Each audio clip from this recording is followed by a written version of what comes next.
Welcome to part 7 of my guide to Super Mario RPG remade for the Switch. If you find these guides helpful, make sure to give it a like and subscribe to be notified about new content. We're making a push to get to 1,000 subscribers, and you can help make that happen. Also, leave a comment on anything I may have missed or should have done differently. It really helps out the channel.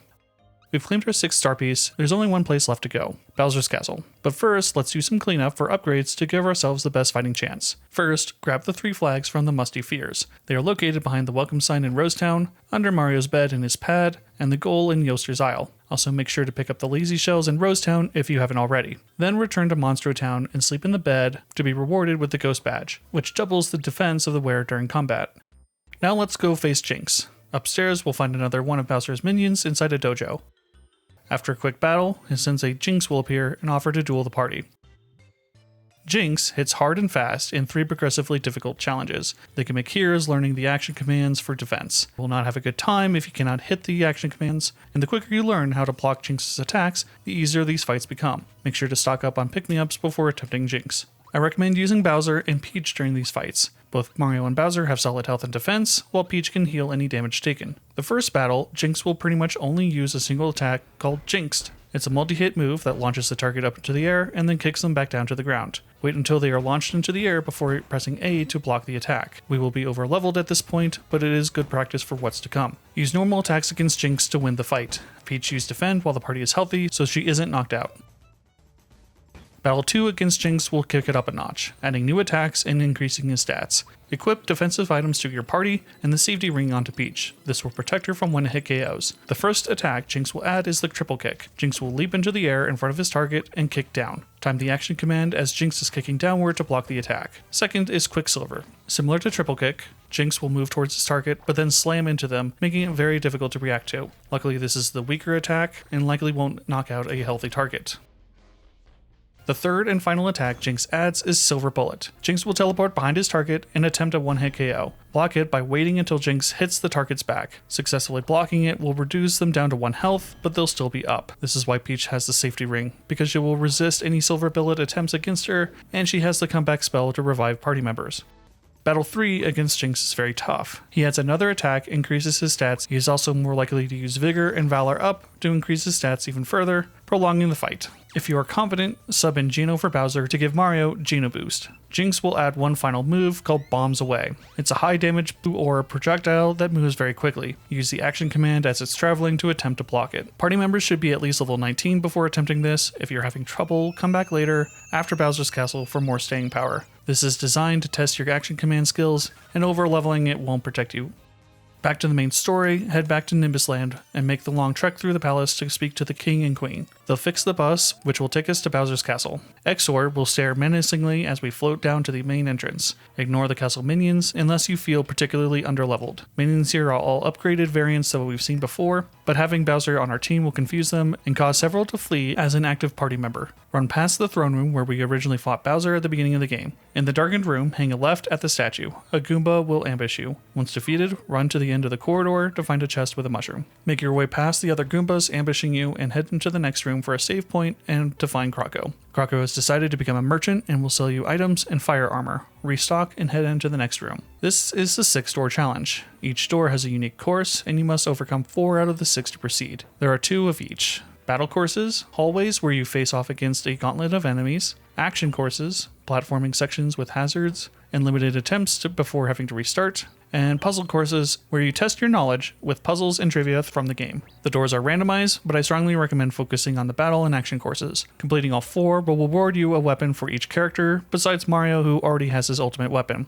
whereas the puzzle courses only net you rock candy. Battle courses are very straightforward. Geno and Mario will make quick work of each battle, and the confusion Bowser provides still works on these enemies. The final battles of these are very challenging though, particularly a final mimic called Come On! Like all mimics, it is weak to Mario's jump, but it can cast Recover on itself. You can also summon a dragon named Bahamut. It's weak against ice, but also normal attacks are fine. Completing both battle courses reward you Bowser's Drill Claw and Geno's Star Gun. The first action course is a straightforward platforming section with moving platforms above lava. Simply jump across to the final platform, ride it to the top to get a Coca-Cola, then jump to get to the next room. Next, you will traverse a room using a cannonball. Jump on top and maneuver around the bombs. Your directions will be reversed, so give yourself some space. You can jump onto the columns for reprieve and various pickups. Just don't bother with the coins. The final bomb is much quicker than the rest, so keep that in mind. The third and final room is 2 platforms that rotate around each other. Use them to traverse past the lava and pick up any chest that you feel comfortable getting. Once through, you will be rewarded with Mallow's sonic symbols. Action Course 2 is a little bit trickier. First, you'll see a trio of terrapins traversing invisible paths. The path will become visible for a moment as they land on the path. Mario can reveal the path by jumping on the path as well. The next room has horizontally moving platforms above lava. The trick here is that they stop moving as you jump, so I recommend skipping the chests here and preserving your attempts as much as possible. Finally, we get a nod to the original Donkey Kong game. A chained gorilla will lob barrels down the path as you climb. Donkey Kong will grunt as he sends a barrel directly towards you versus sending them down the path. They will also come in sets of 3 to 4, so time your jumps to the next platform accordingly. As you reach the giant ape, he will flee, rewarding you with Peach's Super Slap. I won't be going over the puzzle courses. If you do enter one, I recommend intentionally failing it and avoiding that door for the others. Once past 4 rooms, we'll face off against Wizakoopa. This fight isn't too hard, and being a caster, his health will be drained very quickly by normal attacks. Wizakoopa will eventually summon 1 of 3 monsters. While that summon is out, Wizakoopa cannot be targeted. Bahamut is the dragon we faced earlier against the Come On, and the strongest of the 3. Focus it down, or use Snowy from Mallow to take it out. King Babam looks scary, but Mario's Super Fireball will make quick work of it. And the Jinx clone does have the 1-hit KO attack, but it only has 320 health, and 2 normal attacks should be enough to take it out. Once the summon is gone, focus down Wizakoopa, it won't take much to defeat him. Wizakoopa will change color and agrees to help us. He summons a chest with unlimited coins and heals the party by talking to him. Inside the left door is Croco, who has supplies and legendary armor for each character. Stock up and head through the right door. This next room is a little annoying. There are thwomps slamming down, halting your progress, and bullet bills which engage in battle. It's not particularly difficult, just tedious. We finally made it to another throne room. We jump up to the chandeliers to face off against Boomer. Boomer's mechanic is that his stats change with his color. Red will make him susceptible to magic, and blue will make him weak to normal attacks. He's not particularly difficult, and I end up just attacking him with Mario and Bowser despite his color. If you want an easier time though, use Mario's Fireball and either Geno and Mallow while he's red, and sub in Geno or Bowser while he's blue.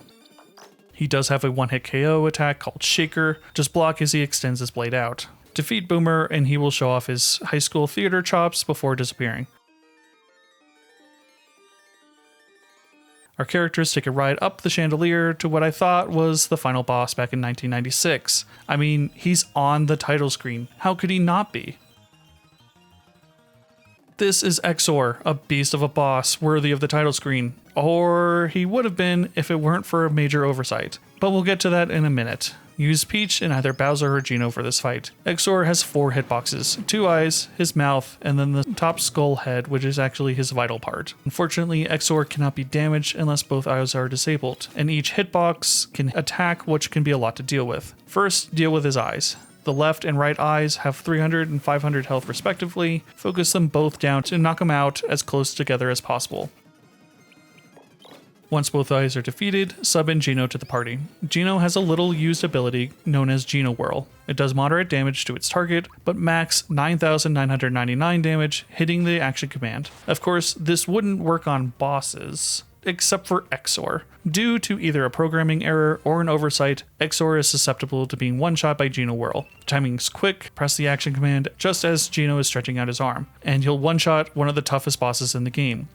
If you cannot get Geno Whirl to work, return to Bowser, use Mario and his Lazy Shell to hit Exor direct while Bowser and Peach both knock out the eyes and his mouth. Exor only has 1800 health, so it should go down after a few turns. Once defeated, Exor will open its mouth, and our party will be transported to the Weapon World.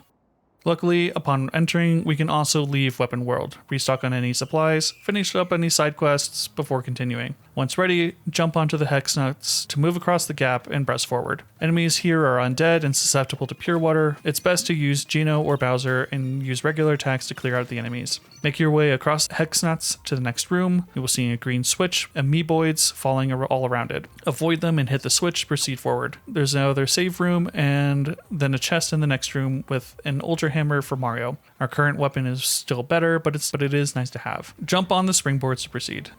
This is Countdown. Its spells are weak to lightning attacks, so bring Mallow with Peach. Both the clock and each of its spells can attack. clock. The clock face will choose an attack based on the position of the hour hands. Use Thunderbolt to hit the bells, and normal attacks from Mario as Peach heals the party. Once both bells are defeated, this fight becomes a lot more manageable. Use Mallow's Shocker and Mario's Super Jump to chunk the boss until it's defeated. Jump off the springboard to proceed forward. The next several rooms have conveyor belts with previous Smithy Gang members lifelessly moving along them. Avoid contact if you can. These aren't the originals that we faced as boss fights, but can still be annoying. The chest on top has a mushroom inside if you do need it. Quickly move through the next room, avoiding enemies and the falling arrows.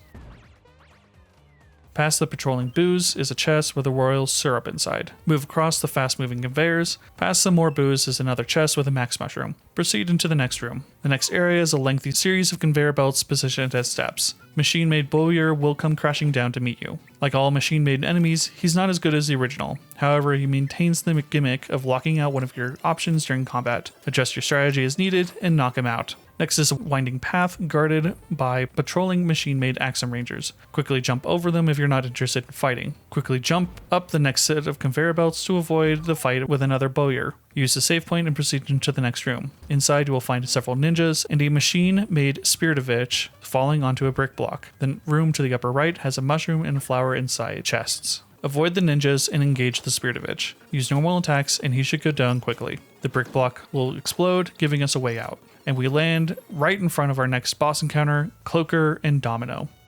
These two are very similar to Knife and Great Guy at the top of Booster's Tower. Cloaker has good physical attributes and Domino has good magical ones. I recommend focusing down Domino first. He is the weaker of the two and has several AoEs and status effect attacks, where Cloaker will only strike one target. When either is defeated, the other will back up and merge with a giant snake. It's a good idea to keep Peach to cleanse and heal for this fight. Gina boost Mario if you feel confident, or use Bowser for better defenses. The new Fuse boss has substantially more health and adds a bite and poison attacks. Cloaker will continue to swing his sword or throw it at a single target, while Domino will keep up status effects and magic attacks. The snake's poison attack will still poison its target even when it's blocked. Focus all attacks on the snake, ignoring the merged boss. Both will go down once the snake is defeated.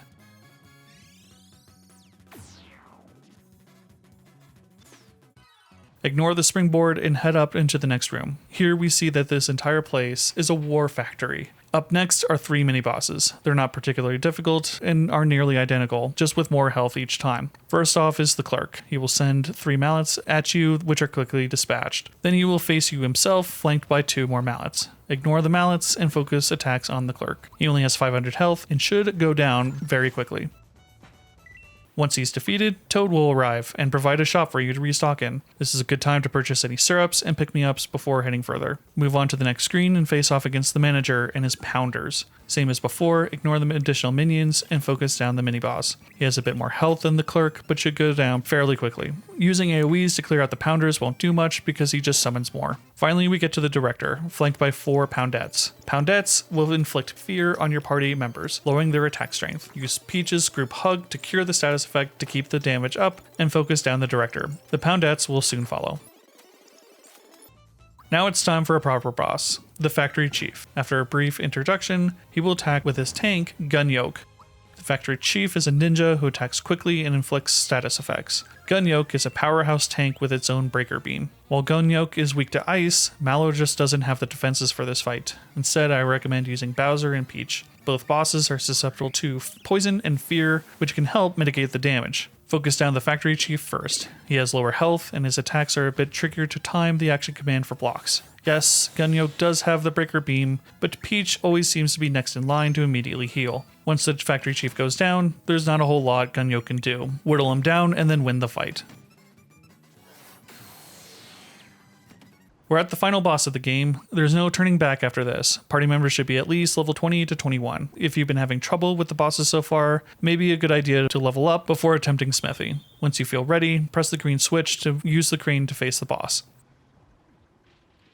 This is Smithy, the final boss and creator of the Smithy Gang, quite literally. I recommend using Peach and Mallow for this fight. Smithy has a wide range of attacks and a smelter which provides material for him to make shipers out of. Disable the smelter as quickly as possible to stop the production of minions. It is weak to lightning, so use Mallow's Thunderbolt and Shocker to damage it. Mario must focus on the shipers as they come out. Do not fall behind on the Shipers. They have a Sword Rain AoE that damages the party, and along with Smithy's prevalence for his own AoEs, the damage can get out of hand quickly. The Smelter will shut its eyes completely once it's defeated, and the fight becomes significantly easier. You can switch out Mallow for either Gino and Bowser at this point, because Smithy does have a lot of health. Just be sure to use a syrup before knocking him out.